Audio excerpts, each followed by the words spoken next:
नमस्कार, आप देख रहे हैं द क्वेश्चन ऑफ डेमोक्रेसी। मैं हूं आपके साथ रघुनाथ सोनी। आज हमारे किसान के मुद्दों पे तमाम बात करेंगे। इसके सिंघानिया जी जो किसान के नेता हैं, आइए बात करते हैं। सबसे पहले बहुत बहुत स्वागत है हमारे आपको चैनल में बात करने के लिए। धन्यवाद। जी, ये बताइए कि 700 किसानों की मौत के बाद में कृषि कानून वापस लिया गया है, मोदी जी ने लिया है। क्या कुछ कहना चाहिए? इसको किसानों की जीत मानते हैं या बीजेपी की राजनीति मानते हैं इसको? बिल्कुल ये बीजेपी के लिए राजनीति है, लेकिन किसानों की वाकई में जीत है। जिस तरीके से 700 किसानों की वहाँ पर शहादत हुई और किसान ने गर्मी, जाड़ा, बरसात कुछ ना देखते हुए वहाँ पर संघर्ष करने का काम किया है, ऐसे में निश्चित ही किसानों की जीत है। ये बताइए कि 2022 के चुनाव में जो कृषि कानून वापस बिल लिया गया है, किसान आंदोलन ख़त्म कराया गया है, क्या किसान इस बार बीजेपी को वोट देगा? बिल्कुल नहीं, तमाम चीज़ें हैं। किसान अब जाग चुका है, किसान का हर व्यक्ति जाग चुका है। जैसे मोदी जी का या भाजपा का लगातार जो है एक छलावा रहा है हर तरीके से। जैसे 15-15 लाख देने की बात कई लोगों को लुभावने वादे किए, लेकिन अपने वादों पर खरा नहीं उतरी है बीजेपी। इसलिए इस बार 2022 में लगातार जनता उनको जवाब देने का काम करेगी। तमाम प्रकार की चीज़ें उसमें आएंगी, लेकिन जनता इस बार उनको वोट के माध्यम से उनकी ताकत का एहसास कराने, अपनी ताकत का एहसास कराने का काम करेगी। किस तरीके से अगर बीजेपी ने उनको छलने का काम किया है तो जनता भी इस अब चीज़ छलावा नहीं सहेगी।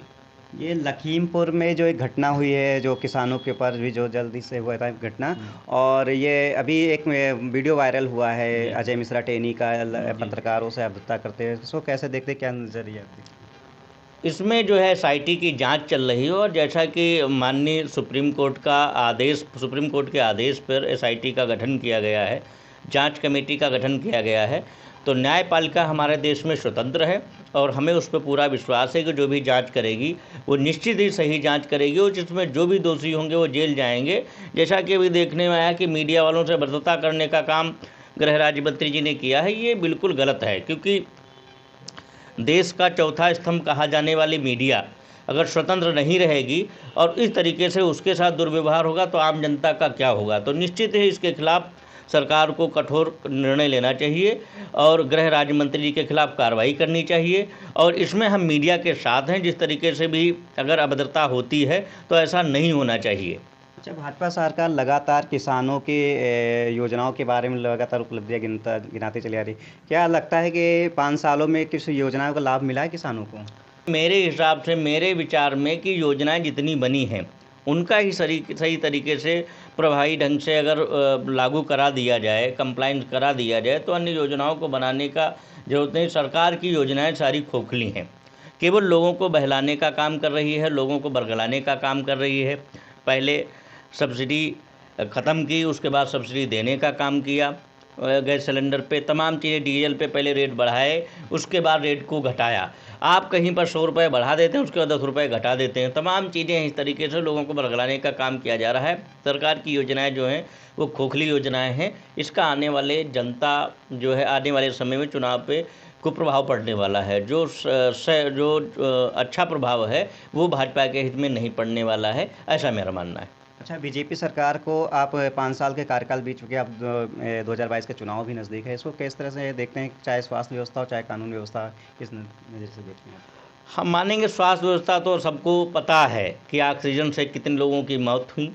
लोगों को हॉस्पिटल में दाखिला नहीं मिला। कोरोना का समय था, लोग भटकते रहे, दर से दर भटकते रहे। लोगों को हॉस्पिटल में उनकी भर्ती नहीं की गई, चाहे वो सरकारी हॉस्पिटल हो, चाहे वो प्राइवेट हॉस्पिटल हो। लोगों को भर्ती होने के लिए, अगर बुखार भी था तब भी कोरोना की आप रिपोर्ट लाइए, तमाम चीज़ें उसमें ऐसी फॉर्मेलिटी बना दी गई जिसमें आदमी मर गया। लेकिन ऐसी चीज़ें, तो तमाम चीज़ें देखने को स्वास्थ्य व्यवस्था बिल्कुल चरमरा गई है। कानून व्यवस्था की बात करें तो आज कानून व्यवस्था में सरकार निरंकुश हो चुकी है, वो अपने मन का काम करती है। कानून व्यवस्था ध्वस्त हो चुकी है इस सरकार में, तो कानून का कोई मतलब नहीं रह गया है। अब भाजपा की सरकार है तो भाजपा अपने हिसाब से सबको लागू कराना चाहती है, जबकि कानून सभी के लिए एक होना चाहिए। आप समझिए, किसानों को रौंदने का काम किया गृह राज्य मंत्री के बेटे ने, लेकिन आज तक चूँकि उनके बेटे पर कार्रवाई हुई, चूँकि वो भी मुलजिम हैं। अगर आपके खिलाफ केवल एक एप्लीकेशन दे दीजिए, आपको 4 दिन थाने में बैठा लिया जाता है, लेकिन गृह राज्य मंत्री के खिलाफ कभी कोई कार्रवाई नहीं। भाजपा ने भी, अगर कोई भी नैतिकता का एक शिक्षण लेता, हमारे यहाँ एक नैतिकता का पाठ होता था, पढ़ाया जाता था, तो नैतिकता को देखते हुए भी उन्हें अपने हिसाब से इस्तीफ़ा देना चाहिए था, लेकिन लगातार अभी तक इस्तीफ़ा नहीं दिया गया। आप बताइए, जो गृह राज्य मंत्री हैं उसी के अंडर में सारी जाँच एजेंसियाँ आती हैं, तो क्या उसकी निष्पक्ष जांच हो सकती? नहीं हो सकती है। तो ये तमाम चीज़ें, तमाम खामियां हैं। तो इससे भाजपा की कोई हम नहीं मानते कि कानून व्यवस्था सुदृढ़ हुई है या ऐसी योजनाएं हुई हैं जिनसे लोग लाभान्वित हुए हैं, खोखली योजनाएं हैं। तो ये थे हमारे साथ में किसान के नेता एस.के. सिंघानिया, जिनका साफ कहना है कि जो कृषि कानून बिल को वापस लिया गया है, तो कहीं ना कहीं ये सरकार का लॉलीपॉप है किसानों के लिए।